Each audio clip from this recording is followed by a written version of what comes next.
नमस्कार दोस्तों, आज का वीडियो बहुत ही मार्मिक होने वाला है। कृपया वीडियो में आगे बढ़ने से पहले हमारे चैनल को लाइक सब्सक्राइब जरूर कर लें। कर्ण और भीष्म में सबसे बड़ा योद्धा कौन था? महाभारत के इतिहास में ये दो महानतम योद्धाओं की तुलना करनी हो तो कर्ण और भीष्म पितामह नाम अवश्य लिया जाता है। दोनों की वीरता, त्याग और अद्वितीय युद्ध कौशल ने उन्हें अमर बना दिया। किंतु जब प्रश्न उठता है कि सबसे बड़ा योद्धा कौन था, तो इसका उत्तर केवल एक तरफा नहीं हो सकता, क्योंकि दोनों ही महत्ता अलग अलग दृष्टिकोण से आंकी जाती है।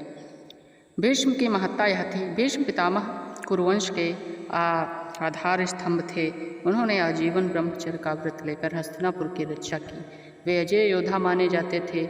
उनके पास देवदत्त धनुष, दिव्यास्त्रों का असीम ज्ञान और अमरता का वरदान था कि वे अपनी इच्छा मृत्यु से समय चुन सकते थे। भीष्म अकेले इतने सामर्थ्यवान थे कि देवताओं और असुरों को भी चुनौती दे सकते थे। युद्ध में उनकी उपस्थिति पांडवों के लिए सबसे बड़ी चिंता थी।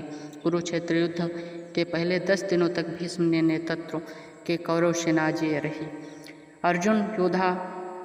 अर्जुन जैसा महायोद्धा भी सीधे उनका वध करने में असमर्थ था। अंततः श्री कृष्ण की योजना के अनुसार शिखंडी को आगे करके अर्जुन के उन्हें बाणों की भूमि पर शैया पर लिटा दिया।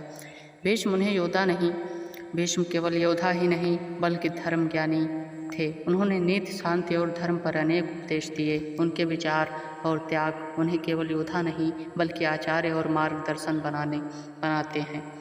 कर्ण की महत्ता यह थी। दूसरी ओर कर्ण का जीवन संघर्ष और पराक्रम उदाहरण है। सूर्यपुत्र होकर भी समाज में उन्हें शूद्र पुत्र कहा गया। उन्हें हमेशा हीन दृष्टि से देखा गया, परंतु उन्हें अपनी वीरता और दानशीलता ने सबको अर्जित किया। कर्ण धनुर्विद्या में परशुराम जैसे गुरु से शिक्षा प्राप्त कर चुका था और वह अर्जुन का सबसे बड़ा प्रतिद्वंदी माना गया। कर्ण का सबसे बड़ा गुण उसकी दानशीलता थी। वह कभी भी किसी याचक को खाली हाथ नहीं लौटाता था। उसे दानवीर कर्ण का कहा गया था।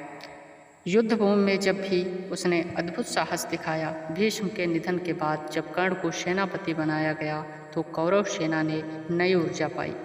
अर्जुन और कर्ण का अंतिम इतिहास सबसे रोमांचक द्वंद्व था। कर्ण ने अर्जुन को कई बार पराजित किया। वे अवसर पाए, किंतु शापों से दुर्भाग्य उसने अंत में गिरा दिया। उसका रथ धस जाना, शाप के कारण ब्रह्मास्त्र का प्रयोग न कर पाना और अर्जुन का समय पर दिव्यास्त्र चलाना, ये सभी घटनाएं दर्शाती हैं कि कर्ण केवल परिस्थिति के कारण नहीं हारा, अन्यथा उसकी शक्ति अर्जुन के बराबर या उससे भी अधिक थी। दोस्तों, अगर दोनों की तुलना की जाए तो यदि केवल युद्ध कौशल की रणनीति की दृष्टि से देखा जाए तो भीष्म निसंदेह अद्वितीय थे। उनके पास अजेयता और अनुभव था। वे देवताओं से युद्ध कर चुके थे। लेकिन यदि सहनशीलता, संघर्ष और आत्मबल की दृष्टि से देखा जाए तो कर्ण का स्थान सबसे ऊंचा है। उसने विपरीत परिस्थितियों में रहते हुए भी अर्जुन को टक्कर दी। भीष्म को जन्म से ही देव वरदान, राजपुत्र का स्थान, असीम संसाधन मिले, जबकि कर्ण जन्म से ही उपेक्षा और तिरस्कार मिला। फिर भी उसने अपनी वीरता से स्वयं को सिद्ध किया।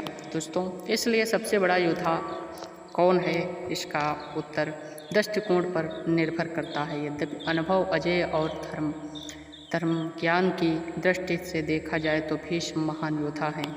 यदि संघर्ष, त्याग और पराक्रम की दृष्टि से देखा जाए तो कर्ण महान योद्धा है। महाभारत के दोनों ये पात्र इतिहास में अमर हैं।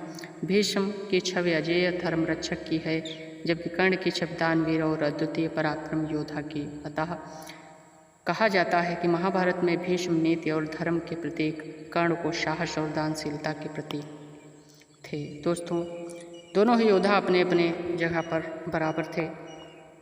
आज का वीडियो दोस्तों इतना ही। मिलते हैं आपको अगले वीडियो में। तब तक के लिए देखते रहिए हमारा चैनल ज्ञान का पिटारा। लाइक सब्सक्राइब करना ना भूलें। धन्यवाद।